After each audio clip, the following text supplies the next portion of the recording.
Olá, turma, tudo bem?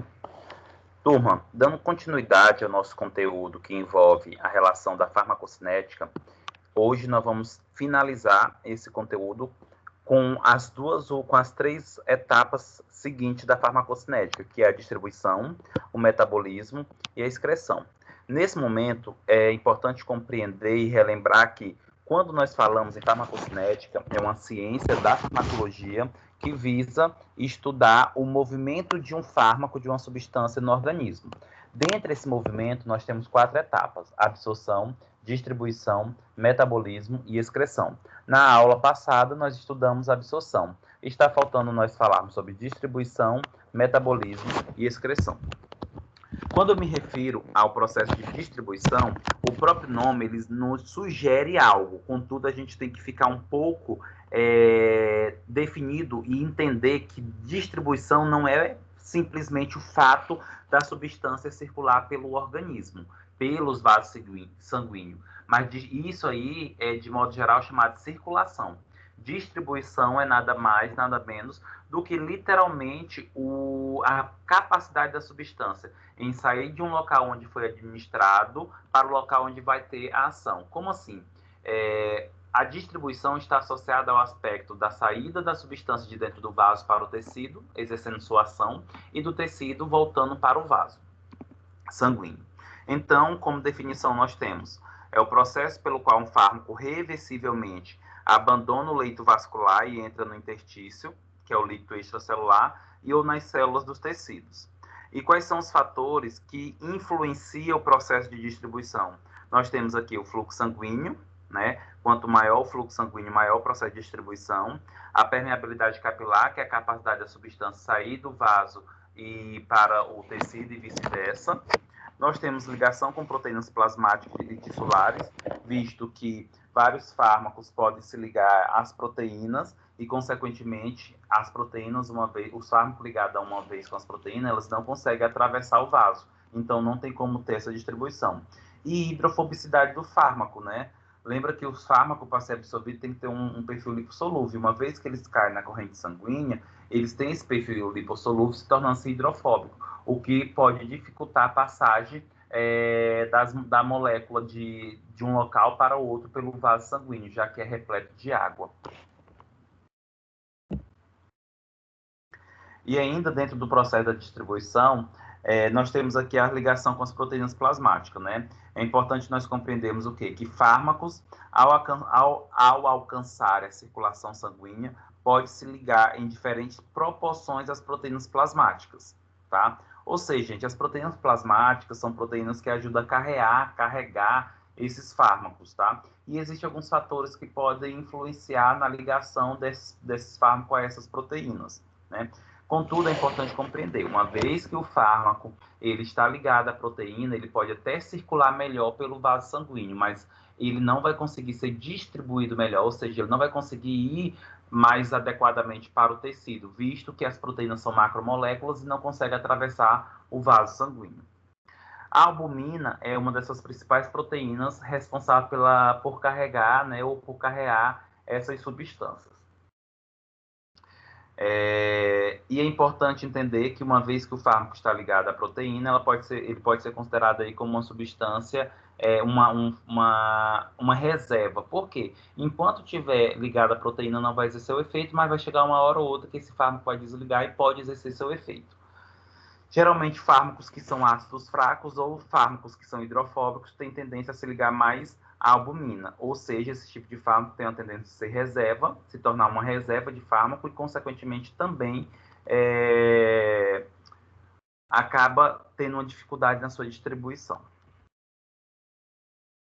A terceira etapa, turma, associada aos aspectos da farmacocinética, é o metabolismo, lembrando que o metabolismo também pode ser chamado de biotransformação.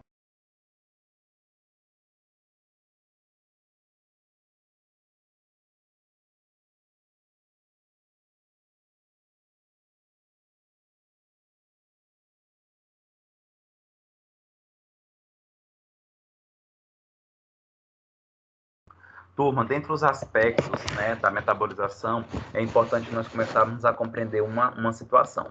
O processo de metabolismo, ou de metabolização, ou de biotransformação, significa transformar uma molécula em uma outra molécula, ou uma molécula em um novo metabólito. Mas por que?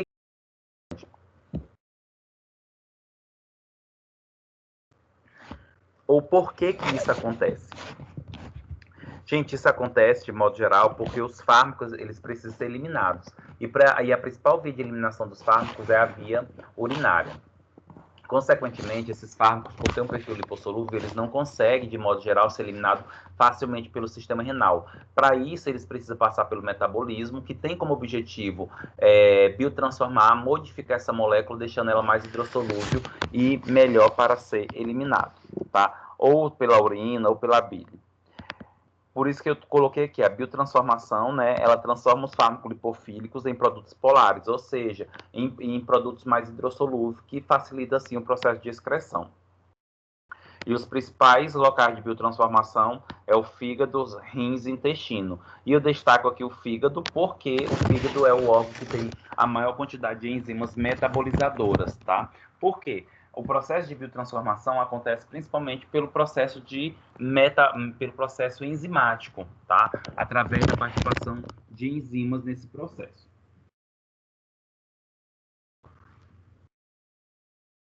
E aí, esse processo de biotransformação, gente, eles também são importantes no quesito para as prodrogas ou profármacos. Lembra que prodroga ou profármaco são substâncias que são inativas e que, pelo processo de metabolismo, acaba originando um composto ativo. E aqui nós temos, né, os principais locais de biotransformação das drogas, que pode acontecer nos rins, sistema respiratório, fígado, trato gastrointestinal, sangue, tá? Mas destaca aí o fígado como principal órgão devido ao fato dessa característica da apresentar esse órgão uma grande quantidade de enzimas que metabolizam. Contudo, gente, é importante compreender que todos esses processos de biotransformação têm como uma finalidade principal deixar os compostos mais hidrossolúveis, para que possa literalmente ser eliminado pelo sistema renal. Por quê? Se os fármacos eles tiverem um perfil lipofílico, ou seja, lipossolúvel, quando eles chegarem lá nos rins para serem eliminados, consequentemente, eles vão acabar sendo reabsorvidos, porque eles não conseguem, né, literalmente entrar em contato com a urina, com o líquido renal, por ser água. E eles acabam atravessando de novo as membranas e sendo reabsorvido. Só que isso aí, por um lado, pode ser positivo ou negativo. Se a substância permanece mais tempo no organismo, pode exercer o seu efeito por mais tempo. Contudo, pode ter um acúmulo, pode ser uma substância tóxica, e isso pode levar a efeitos adversos. E aí, para que aconteça, né, ou seja, para que tenha esse objetivo da biotransformação, que de modo geral é favorecer esse aspecto aí da transformação dos fármacos lipossolúvel e hidrossolúvel, o fígado ele faz esse processo de biotransformação através de duas reações, as reações de fase 1 e a reação de fase 2, que é o que nós vamos estudar agora. A reação de fase 1, turma, ela é uma reação que o objetivo dela é literalmente levar uma funcionalização. O objetivo é através de a participação de enzimas, ocorrer a inserção de moléculas ou radicais que têm perfil hidrossolúvel, ou seja, perfil mais polar, como a hidroxila e o grupamento amina.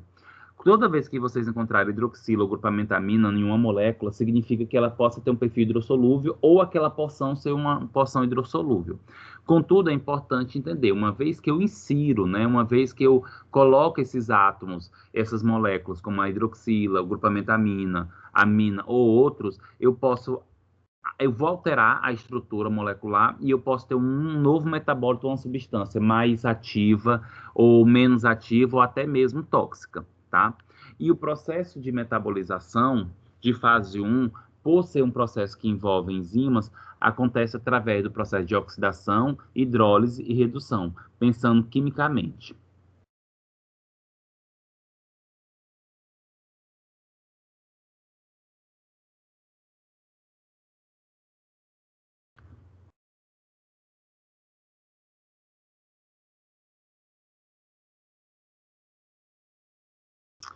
E de modo geral, gente, como eu comentei para vocês, o fígado ele é considerado o principal órgão metabolizador por causa da quantidade de enzimas presente neste órgão, certo? Assim, é necessário que entenda que essas enzimas, elas são chamadas enzima do citocromo P450, tá? Que é um conjunto de famílias enzimáticas responsáveis pelo metabolismo. E essa substância, ela metaboliza tanto as substâncias endógenas, produzidas pelo nosso organismo, como também substâncias exógenas, externas, tá? E é uma família de isoenzimas que ocorre na maioria das células, mas que são particularmente abundantes no fígado. Por isso que recebe essa característica aí do fígado ser o órgão mais metabolizador, tá? A sigla, aí nós encontramos CYP, né, que é CYP P450, ou citocromo P450. Aqui é só para vocês observarem, né, essas características relacionadas às enzimas do citocromo P450, tá? Que existe várias, a citocromo P450 é a família, existe a subfamília dessas enzimas, e dependendo do tipo da enzima, nós temos alguns fármacos específicos que são metabolizados por cada tipo enzimático, tá? Como, por exemplo, a CYP1A1 é a teofilina, que é metabolizado por ela, a CYP2C19 é o omeprazol, a CYP2A6, que é o mectoflurano, tá? Então, dessas famílias, não significa que todas as enzimas vão metabolizar todas as substâncias. Não, tem as subfamílias específicas que metabolizam esses fármacos.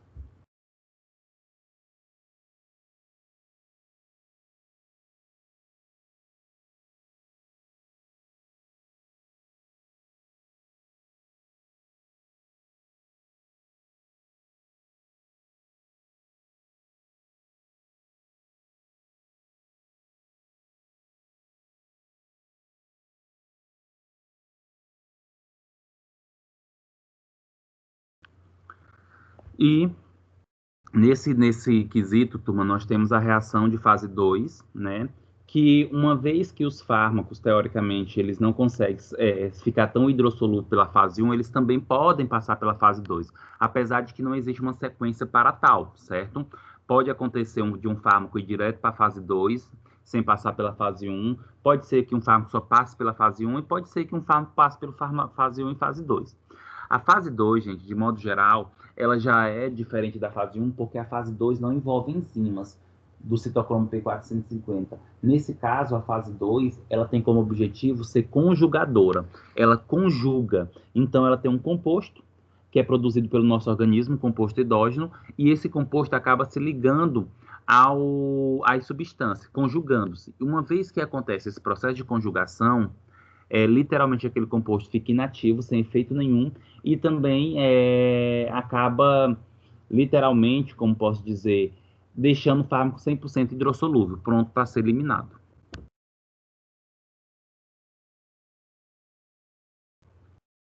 E aí, quando acontece essa reação de fase 2, que é a reação de conjugação, os metabólitos da fase 1 mais polar são excretados pelos rins, contudo, alguns metabólitos da fase 1 não são bastante. E aí pode, para ser excretado pelos rins, aí tem que fazer o processo de conjugação de fase 2. E o processo de conjugação ele acontece quando uma substância, como por exemplo o ácido glicurônico, ele conjuga, ele se liga ao metabólito, à substância, pronto para ser eliminado. Além disso, por exemplo, outros conjugadores, como ácido fúrico, ácido acético e outros aminoácidos, podem favorecer esse processo de conjugação. E uma vez que tem esses conjugadores ligados à substância, aquela substância ela fica hidrossolúvel e inativa. E essa conjugação ela pode sofrer interferência de acordo com a idade. Por exemplo, os neonatos são deficientes nesse sistema de conjugação. O que isso é um pouco preocupante porque pode aumentar o nível de efeitos tóxicos de determinada substância nesse neonato, já que esse perfil de conjugação, gente, também é considerado um desintoxicante, é como ajudar a eliminar substâncias que não deveriam estar mais no organismo.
Toma aquilo que eu comentei para vocês, né? Que é só uma exemplificação desse processo que envolve esse metabolismo, né? De fase 1 e fase 2, como eu comentei para vocês. Não tem um padrão para dizer primeiro passa pela fase 1 para depois ir para 2. Não, pode passar pela fase 1 para depois ir para 2, ou já pode ir direto para 2, ou da 1 já pode literalmente o composto ser eliminado. Lembra que a fase 1 envolve enzima do citocromo P450, ou seja, vai ter oxidação, redução e hidrólise, e a fase 2 envolve a questão da conjugação, tá? E uma vez que acontece isso, o objetivo é que fique mais hidrossolúvel, pronto para ser eliminado. No metabolismo de fase 1, converte o fármaco original em um metabólito mais polar, através de oxidação, redução ou hidrólise. O metabólito resultante pode ser farmacologicamente inativo, menos ativo, às vezes mais ativo que a molécula original. Isso acontece porque ocorre a inserção de radicais, e inserindo esses radicais eu posso ter um novo composto. E algumas drogas polares são conjugadas na sua forma original sem passar por reações de fase 1. Ou seja, acaba não necessariamente passando por fase 1 ou fase 2. E o metabolismo de fase 2 é a conjugação principalmente com ácido glicurônico, né, que está destacado aqui em vermelho, sendo que esse ácido glicurônico, gente, o principal foco dele, de modo geral, é literalmente favorecer o quê? É produzido pelo nosso corpo e tem como função conjugar com a substância para facilitar a sua eliminação, pois deixa hidrossolúvel. Assim como todas as etapas da farmacocinética, o metabolismo ele também tem as suas características associadas aos fatores que influenciam a biotransformação, como, por exemplo, polimorfismo genético, sexo, idade, patologia, indução enzimática e inibição enzimática. Desses daqui eu destaco a indução enzimática e inibição enzimática, que é o que a gente vai comentar mais por adequado a partir de agora. Quando a gente fala indução enzimática, gente, o próprio nome já nos sugere o que significa. Indução enzimática significa que é aumentar a produção de enzimas ou a ação dessas enzimas no fígado. Então, quando eu falo indução enzimática, significa que há uma metabolização maior ou mais rápida de uma substância no fígado. Então, as enzimas dependentes do citocromo P450 são um alvo importante de interações farmacocinéticas de fármaco. Ou seja, eu posso ingerir um composto, uma substância, e essa substância pode acabar induzindo ao aumento de determinadas enzimas. E aumentando essas enzimas, elas podem acabar metabolizando mais rápido outros compostos. E acaba eliminando também mais rápido. Uma dessas interações é a indução de alguma isozenzima da CYP. Quando se tem a indução das enzimas, eu vou aumentar a velocidade de biotransformação hepática da droga, eu vou aumentar a velocidade de produção dos metabólitos, eu vou aumentar a depuração hepática das drogas, diminuir a meia-vida sérica das drogas, diminuir as concentrações séricas da droga livre total e também diminuir os efeitos farmacológicos se os metabólitos forem inativos. Já é o que acontece ao contrário quando se envolve a inibição enzimática, tá? Quando se fala, por exemplo, na inibição enzimática, de modo geral, gente, significa que vai ter uma inibição das enzimas, ou seja, as enzimas não vão metabolizar adequadamente, em grande quantidade ou corretamente. A inibição das isoenzimas, CYP, é uma fonte importante de interações de fármacos que leva a efeitos adversos graves.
E aí, turma, nesse sentido aqui, a forma mais comum de inibição é pela competição pela mesma isoenzima. Como assim? O indivíduo acaba ingerindo, por exemplo, uma substância, essa substância acaba interagindo com a enzima. como essa substância interage com a enzima, ela fica impossibilitada de interagir com outra molécula. E aí acaba não metabolizando aquela molécula. O que isso acontece? Eu acabo aumentando acaba aumentando essa substância que não foi metabolizada na corrente sanguínea. Então, nesse sentido, diminui a velocidade de produção de metabólitos, diminui a depuração total, aumenta a meia-vida plasmática da droga, aumenta as concentrações séricas da droga livre total e aumenta os efeitos farmacológicos se os metabólitos forem inativos. É ao contrário do que acontece com a indução.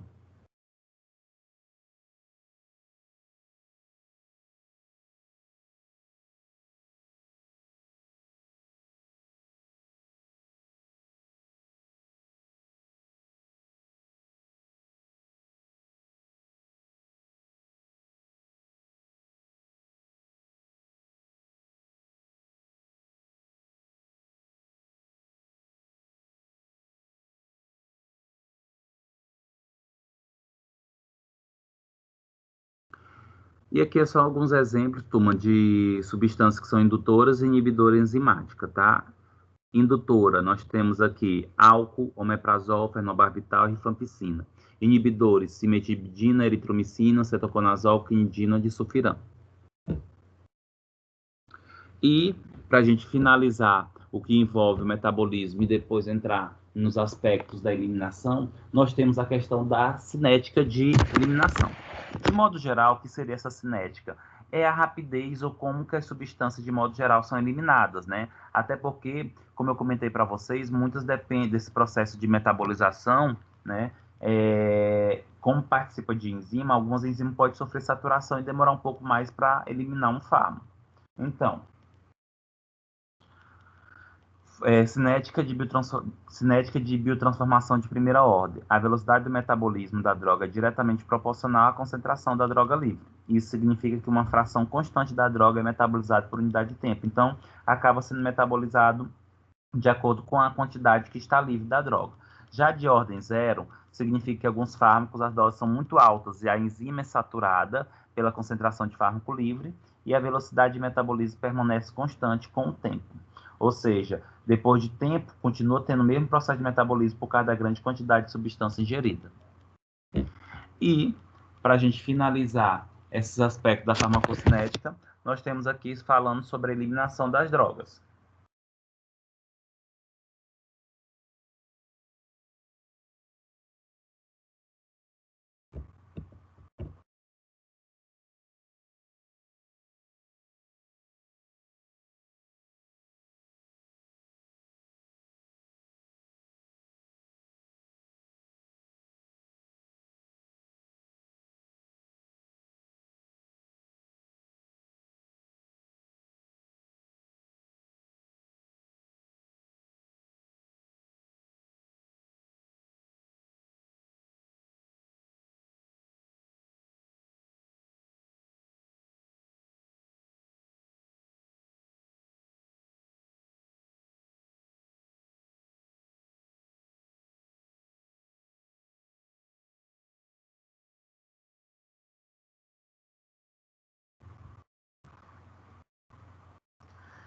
Em relação à eliminação, gente, ou à excreção, refere-se basicamente à eliminação das substâncias de dentro do organismo, que pode acontecer por várias vias, como pela bile, intestino, pulmões e até o leite nas lactantes, tá? Mas o mais importante meio de eliminação das substâncias é pelos rins, através da urina. E aí, gente, o processo de eliminação através do sistema renal pode acontecer através de alguns aspectos, como a filtração glomerular, secreção tubular, e pode ser impedida essa eliminação pelo processo de reabsorção tubular. Eu vou ler para vocês essas definições aqui, mas eu vou mostrar para vocês nesta imagem, basicamente, como é que acontece o processo de eliminação. Então, a filtração glomerular, gente, o próprio nome está dizendo. Filtração significa que o sangue vai ser filtrado e as substâncias vão ser inseridas no glomérulo. Os fármacos chegam aos rins pelas artérias renais e os fármacos livres acabam sendo filtrados e difundindo para dentro da cápsula de Balmer, que é o início do túbulo renal. Já a secreção tubular são aquelas substâncias que, de modo geral, não conseguiram ser filtradas e vai para o plexo capilar e lá elas são empurradas, elas são secretadas para dentro dos túbulos, tá? Então, os fármacos não absorvidos pelo filtrado glomerular saem pelas arteríolas eferentes que formam um plexo capilar ao redor do lume no túbulo proximal. A secreção ocorre no túbulo proximal por transporte ativo. Toda secreção, de modo geral, é um gasto de energia. E a reabsorção tubular? Fármaco desloca em direção ao túbulo contorcido distal, sua concentração aumenta e excede a do espaço perivascular. Ou seja, significa aqui, gente, que por algumas características, pode ser que alguns fármacos, em vez de ir para a urina, acabam voltando para a corrente sanguínea, por isso que é chamado de reabsorção tubular. E existem alguns fatores que podem influenciar isso, como, por exemplo, a característica da droga, se ela é um ácido ou uma base fraca. Se for um ácido fraco, é melhor excretado em urina alcalina. Se a base for fraca, é melhor excretado pela urina ácida.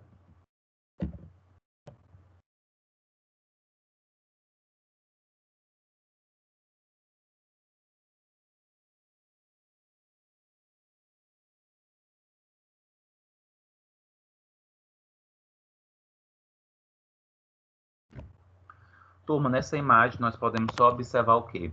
O sistema renal, que de modo geral, o que acontece? O fármaco ele pode chegar aqui no glomérulo e, consequentemente, sofrer uma filtração e essa substância entrar para os túbulos contorcidos, proximal, alça de Henle, distal e túbulo coletor. Ou ser secretado para dentro dos túbulos pelo processo de secreção. Eles vão passar por todas essas características aqui até chegar na região do ducto coletor, onde vai para a urina, para a bexiga. Contudo, alguns fatores podem influenciar a reabsorção. Em vez de ser eliminado, volta para a corrente sanguínea, que foi o que eu comentei anteriormente.